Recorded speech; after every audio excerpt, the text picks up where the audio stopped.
Hey guys, YouTuber Minute here. Alright, now here I am with another Phase 4 MCU review, and now here I am with a review for Eternals. So this is, as of right now, the most recent MCU film, of course. This film came out just last month. Yeah, and when the movie came out, it did kind of receive kind of mixed reviews from critics. Like on Rotten Tomatoes, this has a score of 48% on the tomato meter. So yeah, critics are really just a split on this film, and yeah, I guess I can kind of understand why there are some people that really are kind of being kind of negative on the film. I mean, it's not really that I think that this is a bad film. I do think that this film overall is a solid film, but yeah, I can kind of see what people are really complaining about because it receives kind of criticism for the pacing and the lack of character development and just how long it is because yeah, this film is over 2.5 hours long, and yeah, the film really doesn't really do a whole lot. Well, it really doesn't do enough to really keep everybody invested and interested during the entire time. There are parts where the movie really just seems to really drag on, and the pacing really just isn't the best in this movie. Yeah, yeah. So I guess I can kind of understand why people really are the criticism that people are really giving this film. But I really wouldn't really say that makes it a bad film. I do think that overall the film is good. It just doesn't really it just really isn't the best paced Marvel film, and yeah, and it just really seems pretty slow at multiple points throughout the film. Yeah. So the Eternals are another group that are kind of like the Guardians of the Galaxy and even the Inhumans. How they're just a bunch of intergalactical beings, and in this film it's shown how years ago they were sent into Earth to exterminate their enemies that are known as the Deviants. And yeah, and it shows in this film, they are like uh, hiding after protecting the Earth from all this time, but then eventually they do emerge again. And in the film, yeah, and it's just yeah, and it really is just just all the Inhumans joining back together and just being on a whole bunch of adventures and stuff with their and they're just being like uh, just guided by their leader who does have this ability to heal, but is eventually does end up being destroyed, and another being is taking over for her. Yeah. So yeah, so yeah, like I said, this film really isn't the best well paced, but yeah, I guess this was just kind of a slow because this is just kind of the another introduction, like Shang Chi, like Shang Chi. This film really doesn't have any sort of connection with any of the other films, but yeah, it does have a couple of mentions of the Avengers and Thanos and stuff. So yeah, so it does kind of acknowledge like the other characters, but there's no actual real connection to any of the other Marvel films here. This really is just like Shang Chi. This is just something to really start up a new story arc that we'll see continue on in the future with or in the MCU. Yeah, and even like I said with Shang Chi, even the post credit scene of this film does really show that there will be some more stuff with the Eternals later on in the MCU. Yeah. So yeah.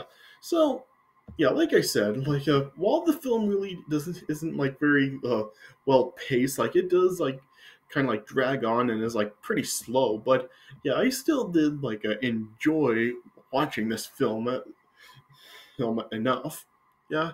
So I do like how it is similar to Shang-Chi, how it shows just like very long ago, is where the film does start off. It just show the Eternals do have a sort history dating back long ago, and it just showed how as the movie starts, it just shows like how they've like really been like protecting the Earth over like the course of all like through like the long ago when we first see them. Like it starts off in 5000 BC, and then when we like show like the Inhumans killing the last of the deviants in 1521, and it just show like everything that the Inhumans have done in that time, all the way up to the present day. Yeah, yeah. So I do kind of like how it really does like kind of like tell us like the backstory of the Eternals before it actually does like begin the events of like what we do see and like when this film is set in like the present day. Yeah. So I guess like probably like another one of the things that people really do criticize about this film is just like how many of the Eternals there are. Like there's like a like now there's like 10 or 12 well of them in this film. Like it has like there's Ajax, Cersei, Icarus, Kingo, Sprite, Phaistos, Makari, Druig, Gilgamesh, and Thena. Yeah, so yeah, there's an awful lot of Eternals in the group, and yeah, and I think like the problem with that is just like there's so many characters. It is really kind of like a hard to really like remember them all and really just like a name all of them together. Like that was like kind of like one of the things that people really were like complaining about like with the Hobbit movies because like just all the dwarfs that were in the movies, like it was just like really hard to remember all of them. And there were just like way too many characters. And I guess that is like kind of like a similar thing here too because it's just so many characters. It really is like hard to remember all of them, and just yeah, it just seems like they're just like way too many characters and just way too many to remember, or for like a single group. Like with the Guardians of the Galaxy, there's only like 5 or 6 of them, so it is easy to remember them. And even like in the Avengers, you can still like remember all of them because yeah, they really don't like get like introduced all at once. Like you do like they are introduced like over time, and even like in the first Avengers film, there were 6 of them, and you can really remember who they all were. And even like as others like joined over time, you could at least remember them because they were like developed over time, and yeah, they just like joined and you did at least get to know them. But here it's just like this is the introduction to like all of these characters, and it really is kind of hard to remember all of them. But yeah, still I do think that they all do like pretty good jobs for the most part. Like this film has a cast featuring Gemma Chan, Richard Madden, Kumali Nanjiani, Liam McHugh, Brian Tyree Henry, Oren Ridloff, and so on, and they all do a pretty good job. And plus, in this film, you also do have like some more well-known stars in the film, like Salma Hayek and Angelina Jolie. But what I really like about it is something that like the Marvel films do, like whenever there is like more well-known actors that are in their films, is that they really have them more in like the supporting roles and not really like have them be like in one of the main roles because yeah, and I really do like that. It's like they don't really have like the big actors, like the more well-known actors and like big roles so that the actor's fame doesn't really like overshadow their role. That was really something DC could really learn from. I mean, casting people like Ben Affleck as Batman and stuff, just yeah, this is the way you do it when you put in like big name actors in movies like this. Like you cast them in like supporting roles and not main roles. And so I do like how they really did do that with Salma Hayek and Angelina Jolie. They put them in like smaller roles and didn't really have them be like in like the main roles.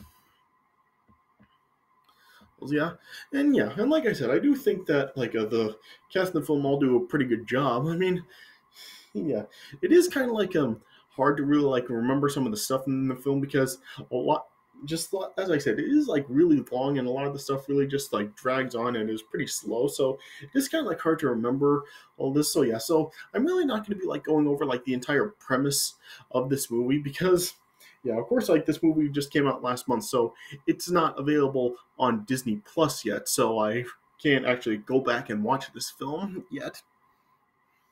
Yeah, so this isn't really going to be like an in-depth review like the other ones. So yeah, I'm just really going to like kind of like just go over like some of the stuff that this film does do. So yeah, like I said, like really just start off telling like the backstory about the Inhumans and everything that they've been doing that is leading up to like the present day that this film is set in.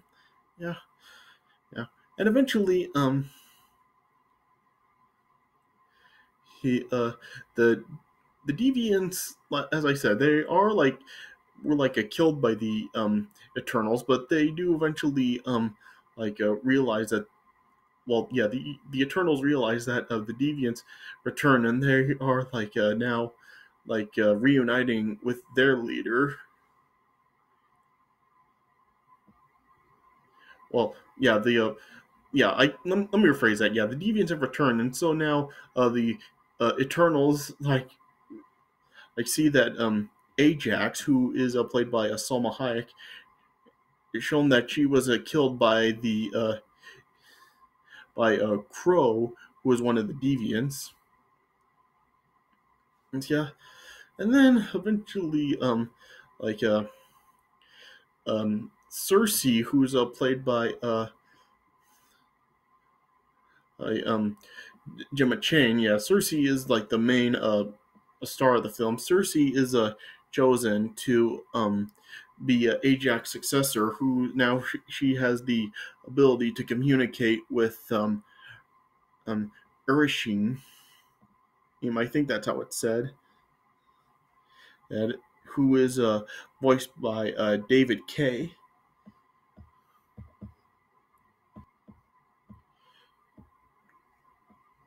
So yeah, and it was shown that the Eternals' mission really wasn't actually to fight the Deviants, but prepare Earth for the emergence, as it's known as, and shown that the like Celestials have been planting seeds on populated planets for Celestials to be born, and so yeah, and the Deviants were sent by them to destroy any apex predators on each planet to see that the develop to ensure the development of intelligent life. But yeah, when the deviants evolved and were starting to hunt native populations, celestial, uh, so yeah, the Celestials then create the Eternals to cull them, and it showed that Earth now had the necessary population for the birth of the of Tiamat that will result in Earth's destruction. So then the Eternals then all reassembled and attempt and decide that they had to actually stop the emergence, and so then and they then eventually arrived in the Amazon rainforest where they found where Druid was now living, but then they ended up being attacked by the deviants, and eventually most they were able to kill most of them, but a Crow was ended up killing a Gilgamesh before or he ended up fleeing, and then eventually it was shown that they eventually he came across a Macri who was living in the Domo, and showed that Icarus was informed of the emergence by Ajax centuries earlier, and Ajax ended up being fed to the Deviants 6 days before or everything happened, and yeah, her body he was planted back at her house to feign ignorance. Yeah, and then then Icarus and Sprite then ended up uh, fleeing because of the love they had. And yeah, I guess I should also mention how Sprite, one of the Eternals, is played by Lee McHugh, and yeah, she's really got the appearance of a young child around probably the age of 12. Health, yeah. So yeah, it is another one of those cases where you have one of like somebody as uh someone that really is kind of a different from the rest of the group, kind of similar to like how Rocket is with Guardians of the Galaxy and everything like that. Yeah, so you get just have like a member of the group that really is like kind of like different from the other ones. Yeah, yeah, yeah. And then eventually the Eternals then ended up like battling in Icarus and Sprite like before Crow arrived and attacked them, and but Athena ended up killing Crow. Yeah, and then and eventually the remaining Eternals then were able to like subdue Icarus, and Phasis was able to activate the Unimind, and but Icarus eventually um broke free and was attempting to kill Cersei, but he just saw that he just had like so much love for her that he couldn't go through with it, and then eventually Icarus and Sprite ended up joining the Unimind, and then yes, just showing how Cersei really does have enough power to like turn Tiamat to marble. Yeah, and then eventually, then Cersei then just like used the remaining energy of the Unimind to turn uh, Sprite into like a normal human and end her like a her childlike state. So yeah, she then like was then transformed just into like the proper age right here. Yeah, yeah. So yeah, yeah. So you really just like really like just have like the Eternals just doing all this stuff, and yeah, you have like the bit with like one of the members like falling out, and another one like joining forces with that one, and like I said with the Icarus and Sprite. Height, yeah, yeah, and then then the rest really just like have to stop them from doing anything. Well, yeah, going through with like helping the villains and stuff. Yeah, and then eventually, yeah, then we see that like Athena, Druig, and Makari departed, did to find the other Eternals, as the rest remained on Earth. Earth, yeah, and then